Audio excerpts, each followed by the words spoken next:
Well, good afternoon everybody, and welcome back to part 2 of Sid Slee's awesome little book, The Haunt of the Marsupial Wolf. Not sure if I mentioned it previously, but one of the reasons why I approached Wendy about doing this with the book is because it's actually very hard to get.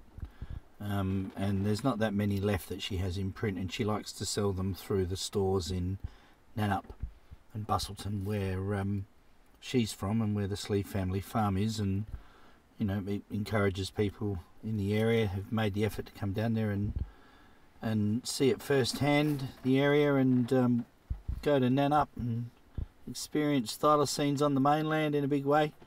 So yeah, it's just to make it easier for people who can't get there and buy a copy of the book to actually know what's in the book. Now, one very controversial thing that came up in the 1980s with the thylacine on the mainland was Kevin Cameron's photos.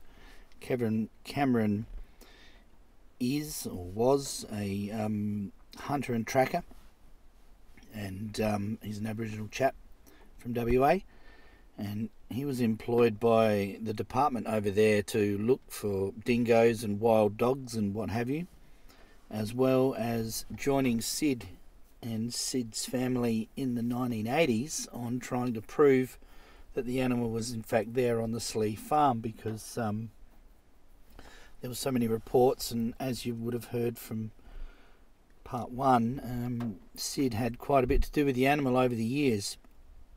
So the next part of the book, page 19, is copies of some of Kevin Cameron's reports from Kevin Cameron, hunter and tracker. So here we go. Friday, 1st of the 4th of 1983. Arrived at the farm and within an hour of searching found a track of a 5-toed creature, witnessed by Kevin Cameron Sr., Kevin Cameron Jr., Ian, Gary and Shane. I, Kevin Cameron Sr., believed it to be that of an unknown animal. Track was too poor for casting. Saturday, 2nd of the 4th of 1983. I, Kevin Cameron, decided to use sand traps in this area, farm boundary, and placed 28 sand traps and used several dead animals as bait in this area. Sunday, 3rd of the 4th of 1983, the following day. KC Senior and KC Junior patrolled area of sand traps with good results and found several perfect tracks of a 5-toed creature, very large in size.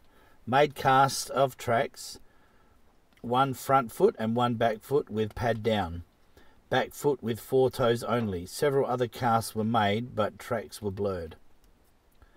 Very unusual animal smell was detected at that time. Dogs were on edge and started working the scent, and they were stopped by KC Senior as he thought it was too soon to make any move at this stage, as it may frighten the animal out of the area. Patrolled further out from sand trap area and discovered tracks in pine plantation, detected unknown feces and collected samples from the edge of a thicket in the middle of the plantation. So a busy day on the Sunday. Monday, 4th of the 4th of 1983. Kevin Sr. and Kevin Jr. patrolled area and detected several tracks. No sighting of animal.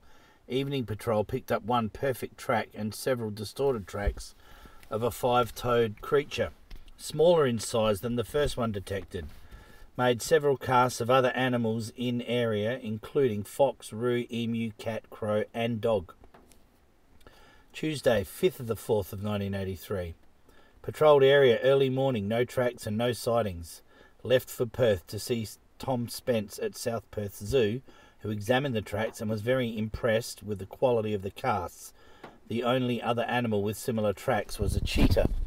He advised us to be very cautious of the animal because of its size.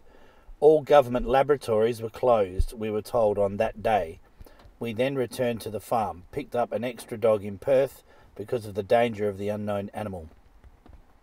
Wednesday, 6th of the 4th of 1983. Patrolled area and picked up tracks of a 5-toed creature, but were too distorted to cast. Patrolled area in evening, no sightings, no new tracks. Thursday, 7th of the 4th of 1983. Patrolled area morning and evening, no sighting, no tracks. Friday, 8th of the 4th of 1983. Patrolled area in morning, no sighting, no tracks detected. Afternoon patrol of sand trap area detected sign of a five-toed creature. In the evening, patrolled in a new area and picked up signs of another animal of the same type. Tracked with dogs for a mile on Sandy Road. Found signs of the animal laying down on the road. He then veered off into the bush. Where the road crossed a dry creek bed, it was detected scratching and eating moss growing on the road. Too dark to track any further with dogs. Same unusual animal smell detected. Returned later that night with spotlight searching for animal and detected one fox, one roo. Area very quiet and scarce of wildlife. Saturday, 9th of the 4th, 1983. Patrolled area back of farm. No sightings or tracks of animal. Returned to the new area of the previous day. Kevin Sr. got the dogs to work on the scent immediately. Kevin Jr. and IS and the dogs were tracking the animal for an hour, and Sam located a freshly killed kangaroo 25 feet from the road. The kangaroo was decapitated. Its head was completely crushed and eaten, except for one ear, which appeared to have been bitten off by a sharp-toothed animal. Also, one forearm was crushed and eaten. The dead roo was still warm and the blood was still weeping from the other part of the body. There were no ants or blowflies on the kill when discovered. Taken photos of the kill area. All that was left of the head was one ear and a few chips of bone, which are believed to be piece of rib or a chip of skull and chip of vertebrae. 3 hairs believed to be that of the animal, and also feces believed to be that of the animal were collected for lab testing, and also main body of roo. Kevin Jr. and IS continued, that's Ian Slee, by the way, continued tracking with the dogs and gave chase, which continued for 3 hours. Dogs had animal bailed up for a short period. No sighting by Kevin Jr. or IS. Animal was using elusive tactics by leading us away and doubling back to the same area continually. I believed it had young in the area. The area was a dry creek bed with moist patches and was very heavy undergrowth. Dogs were exhausted and called off the search. I, Kevin Cameron, decided to return to Perth for laboratory tests and photos and footprints to be identified. Without my son's help and IS, it would not have been possible for this work that was carried out, as I, Kevin Sr., have a knee injury. I would like to recommend that the animal be tried to be taken alive for further study. Kevin Joseph Cameron, and then it's got his address after that. April 1st, 1983. So now his notes go into January 1984. 12th of the 1st, 1984. Arrived at farm at midnight after blowing head gasket on Suzuki and had to be towed 21 kilometres by Ian. 13th of the 1st, 1984. Ian, Kevin, Shane and dogs, Lobo and Sam left home at 6:30 a.m. and travelled to area where we located the Thylacine and a dead kangaroo on a previous trip. Checked road with Lobo right through. At First Creek we located 2 good prints both sides of the road. Continued on to second crossing and left vehicle 100 yards from there. Kevin and Lobo then continued and picked up strong scent and gave chase to Thylacine, which leapt up a log about 30 feet in front of Kevin. The Thylacine made a snapping noise and snarled at dog, Lobo, ducking back on log to avoid dog's jaw. KC Sr. radioed back to vehicle to release Sam. While KC was doing this, the Thylacine leapt off the log and made a break for it. Lobo gave chase, snapping at it for about 50 yards. KC saw head and shoulders through bush several times. We rang GWN news team, who examined site and footprints and took photos. Plaster casts were then taken and they turned out very well. 5 toes on front feet and 4 toes on back feet.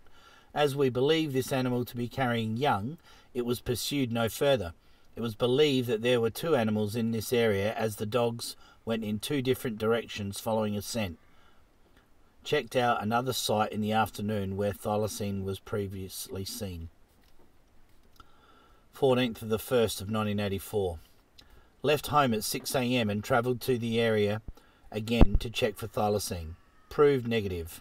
Travelled countless miles in one area. There was plenty of wildlife: pigs, kangaroos, emus, waterfowls, ducks, pigeons, parrots, cockatoos, etc.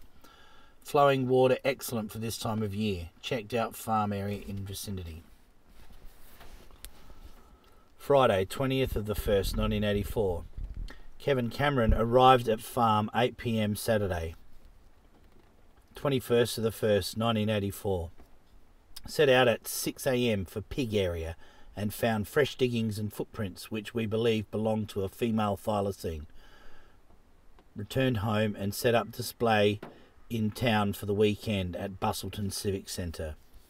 Display was of the prints of different animals for comparison. Reporter turned up with photographers in the afternoon. That evening we all went spotlighting for about 2 hours. We sighted 6 to 7 kangaroos, as well as 4 foxes and a few rabbits. Nothing unusual. Ian shot 2 foxes. Sunday, 22nd of the 1st of 1984. Left at daybreak and proceeded to area of previous weekend. Main party remained with vehicle while KC Senior searched area with dogs. Sam, Lobo and Minnie. Dogs picked up scent and started to give chase but were called back. Picked up tracks of female thylacine, very fresh and identical to the one found the previous week. Indication animal living in the area. Later we searched and found 3 small roos with only the hind quarters left, showing top half clearly having been eaten. The weather on the day was too windy to give chase as you couldn't hear the dogs barking. Party returned for breakfast, photos and interview. Went to town and picked up display. Kevin and company returned to Perth. Saturday, 28th 1st, 1984. Kevin and Angus arrived at farm at 6:30 p.m. Decided to go out and cut some wood for an all-wood trap. After tea, we went out for 1 hour spotlighting. Picked up a fox. The dogs gave chase and killed it. The dogs had a good workout. Sunday, 29th of the 1st, 1984. Left farm before daylight to go out and cut more wood, same area as previous night. En route, we picked up eyes on the edge of the road on a culvert. Stopped car about 45 metres past where the eyes were seen. Left motor running and turned strong torchlight on the animal.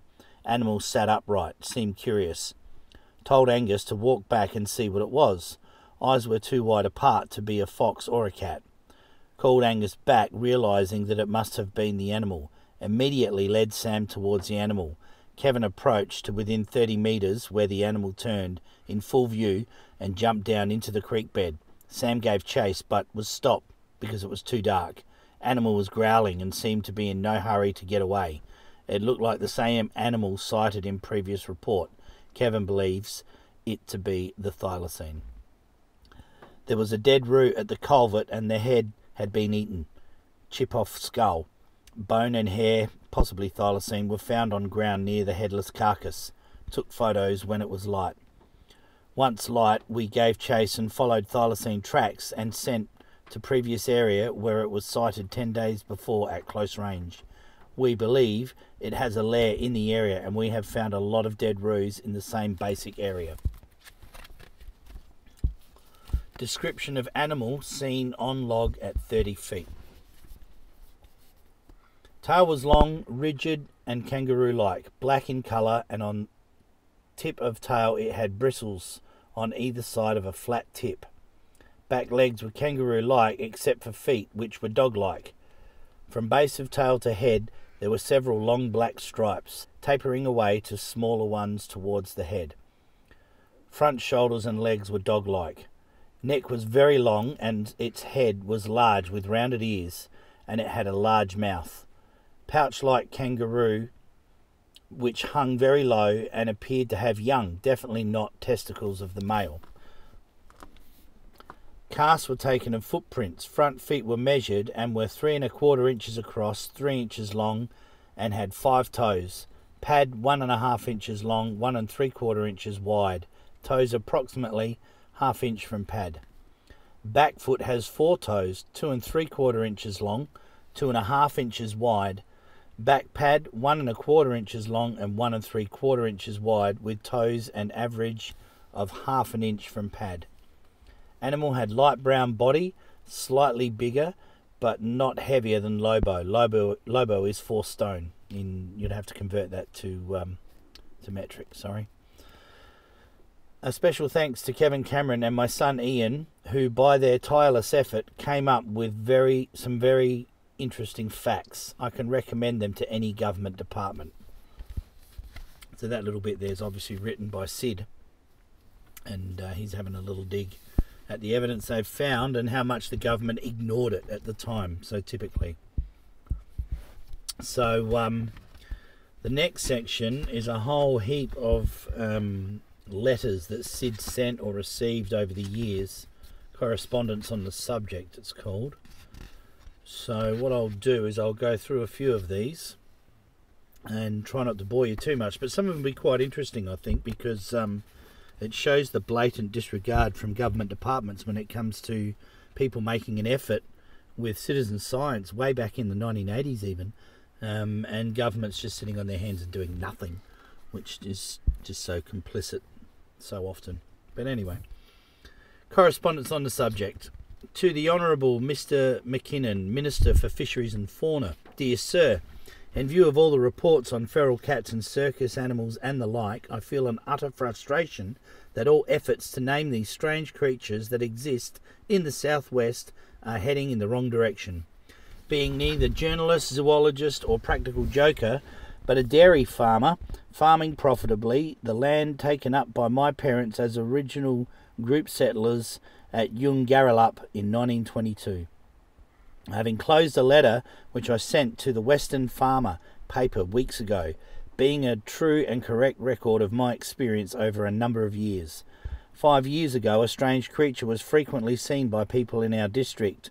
I then drew a sketch of the creature I caught in 1943 and showed it to 2 people at Ruabon on separate occasions. They were both sure beyond doubt that this strange creature was what they had seen. There are other people who could be questioned on their sightings. In 1943, we had no telephone in our area and we only visited Bustleton 1 day per week. I've written to the paper, spoke to the museum and wildlife people, and even tried to interest an eminent naturalist on this subject, but to no avail. 150 years and no record of such an animal. Why? Because of their habitat to survive, and also, of course, the fact they are very rare. This creature will hide and watch you walk right past, similar to the grey brush that frequent this area. Grey-grass wallabies he's talking about. I was very lucky to see them, of course. Things changed with the coming of the bulldozer about 1945. That was when a lot of land clearing went on.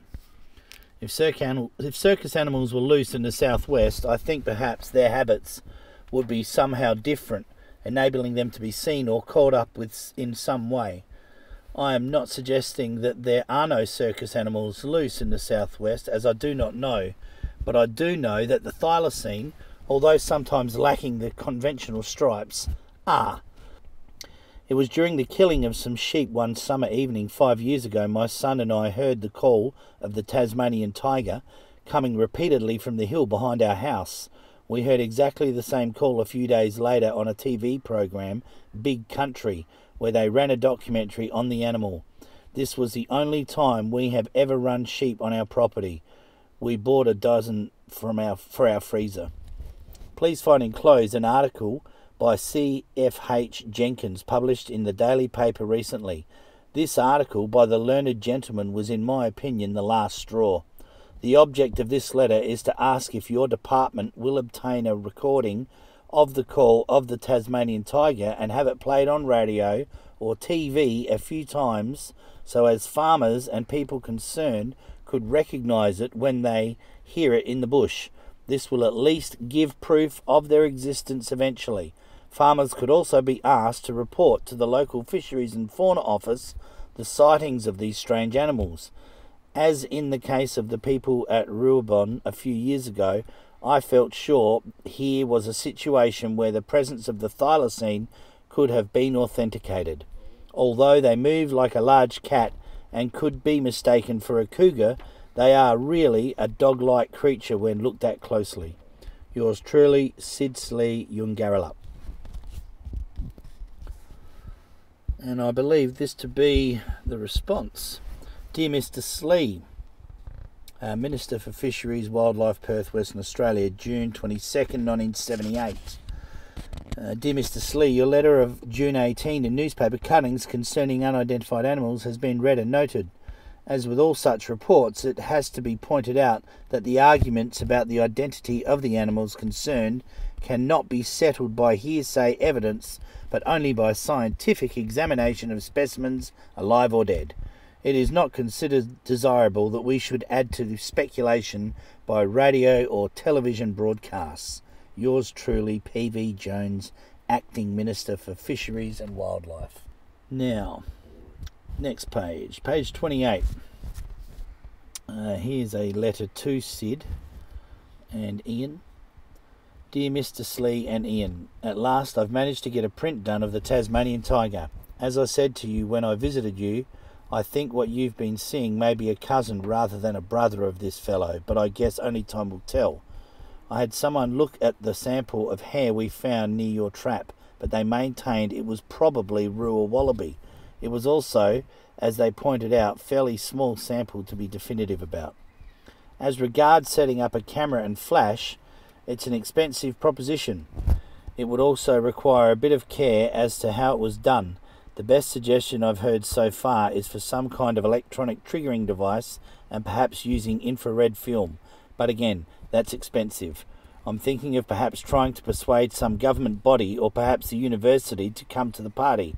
But I won't approach any of those people until you're okay with the idea. Once again, thank you for your time and hospitality while I was at Yungarrallup. With best wishes, Howard W. Willis. And that's from the 24th of the 11th, 1982. And here's a letter from National Geographic Magazine, Washington, D.C., dated May the 3rd, 1983. Kathy Newman from the editorial staff, Mr. Sid Slee. Dear Mr. Slee, thank you so much for taking the time to call and write us about the marsupial wolf in Australia. Unfortunately, the Geographic is very picture-orientated, and I'm afraid such a story would be most difficult to illustrate. Nonetheless, thank you for your interest in us. Sincerely, Kathy Newman, Planning Council Specialist. I wonder if Kathy's still there after all these years. Now, here's a letter to Mr. Bowen, who was the director of the Department of Fisheries back at the time. This is from the Western Australian Museum, June 2nd, 1983. Dear Mr. Bowen, I refer to your letter about the unidentified animal reported by Mr. Cameron. Dr. Kitchener has now been able to examine the report, the slides and the casts. He has also independently been approached by Mr. Slee of Hillside, Yungarrallup, on whose property these casts were obtained, and been able to examine further casts reportedly from a similar animal. I enclose a copy of Dr. Kitchener's report from discussions with him and Dr. Berry. I conclude that on balance the animal responsible for the tracks from which the casts were made seems likely to have been a dog. There is, however, a problem with the position of the dew claw, which appears as a blip at the lower right-hand margin of the large cast at about 4 o'clock. A dew claw so low down on the foot to make an imprint is not a common dog feature. The additional tracks seen here on May 30 by Dr. Kitchener were similar but smaller. These too possess an apparent dew claw, but are even more anomalous since it is in a more central position on the rear margin of the print. The casts were exceptionally good and well defined. Dr. Kitchener's opinion is that those tracks were from a similar though smaller animal. Museum staff would be happy to assist further in identifying the animal or animals responsible for such tracks, to review further reports and even visit the area if necessary, but preferably only if a fresh series of tracks, preferably on a reasonably long run, is available. Of course, any scats, hair or other concrete evidence should be retained for examination. I should comment, however, that with our other priorities, without additional support, we could not commit museum staff to an extended search of the area. Here's where complacency at a governmental level creeps in. Thank you for giving us the opportunity to comment on this intriguing problem. As requested, this letter and your original material is being conveyed by hand to your office. Yours sincerely, J. L. Bannister, Director. Here's another letter dated 16th of June 1983. And it's Mr. K. Wilson, member for Dianella. Dear Mr. Keith Wilson, I am pleased to write further on the subject of reported sightings of an unidentified animal by Mr. Kevin Cameron. Mr. Bannister, Director of the Western Australian Museum, has now written to the Director of Fisheries and Wildlife following examination by the Curator of Mammals, Dr. Kitchener, of the slide, casts and report. I understand that Mr. Cameron has had discussions with Dr. Kitchener on the subject. Mr. Bannister concluded that on the balance, the animal responsible for the tracks from which the casts were made seemed likely to have been a dog. I have attached a copy of Mr. Bannister's letter to the Director of Fisheries and Wildlife, which draws attention to a problem posed by the position of the dew claw. I would like to take this opportunity to thank Mr. Cameron for producing the information on this subject and invite him to take up Mr. Bannister's offer to assist further in identifying the animal or animals responsible for the tracks. The museum staff are experts in fauna identification. I think that's a typo there. Identification, it should say. The Director of Fisheries and Wildlife is holding the casts and slide in his office. If Mr. Cameron would like them returned, could he please contact the Director? Alternatively, he may prefer that they be lodged with the museum. I would appreciate Mr. Cameron ringing the Director, Mr. Bowen, so that Mr. Cameron's wishes in relation to the casts and slide are understood. Yours sincerely, H.D. Evans, MLA, Minister for Fisheries and Wildlife. A lot of people doing a lot of toing and froing here. I've got another letter here. Mr. K. Smith, Agriculture Protection Board of Western Australia.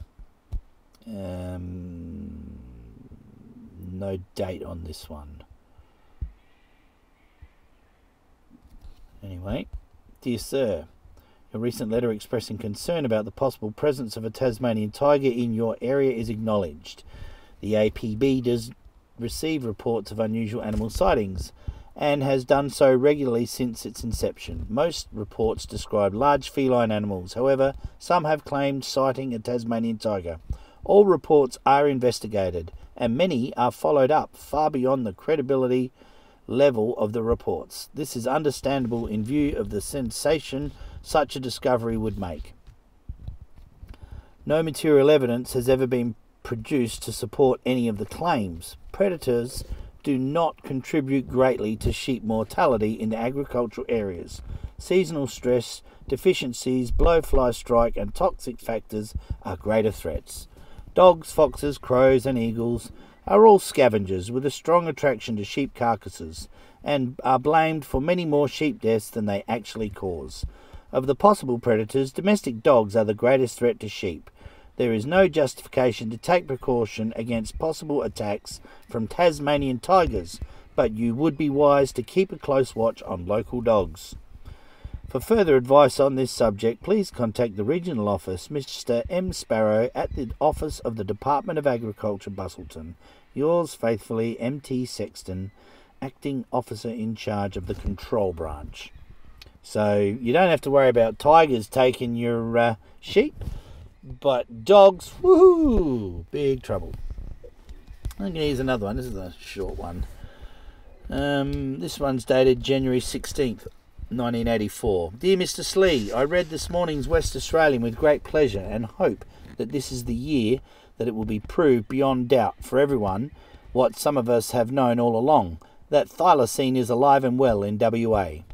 As promised, I'm sending a donation towards expenses and only wish it was more.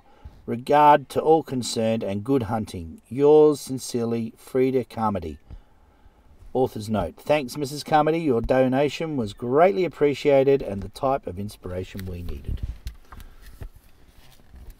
This will be interesting.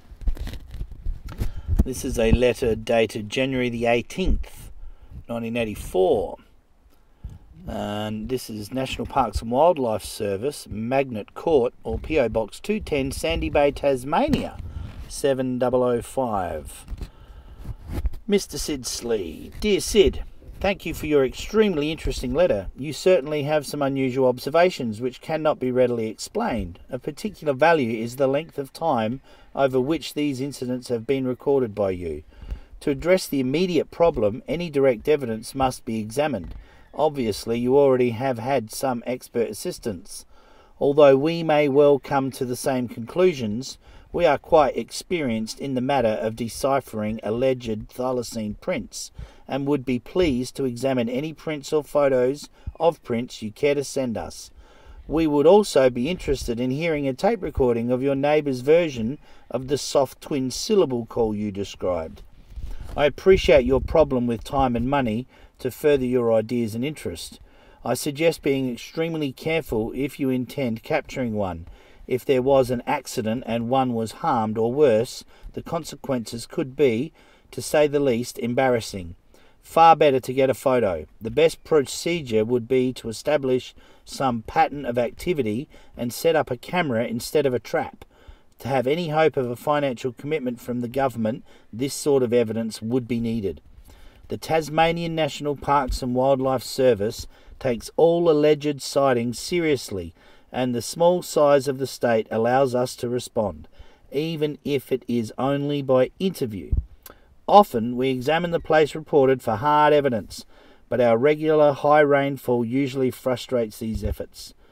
The work reported in the enclosed book was done using private money from the World Wildlife Fund, administered by the service. At the moment, the service cannot commit large amounts of resources to investigating tiger reports. Other recent searches conducted in Tasmania have been privately funded, often using sponsorship from newspapers, etc. In reality, this would be your only source of external funds. I appreciate the sincerity of your interest and encourage you to commit your sightings to a diary. I, for one, would be pleased to read it. Please feel free to further correspond with the service. Yours sincerely, P. Murrell, Director. So there you have it from the Tasmanian National Parks and Wildlife Service themselves in January 1984.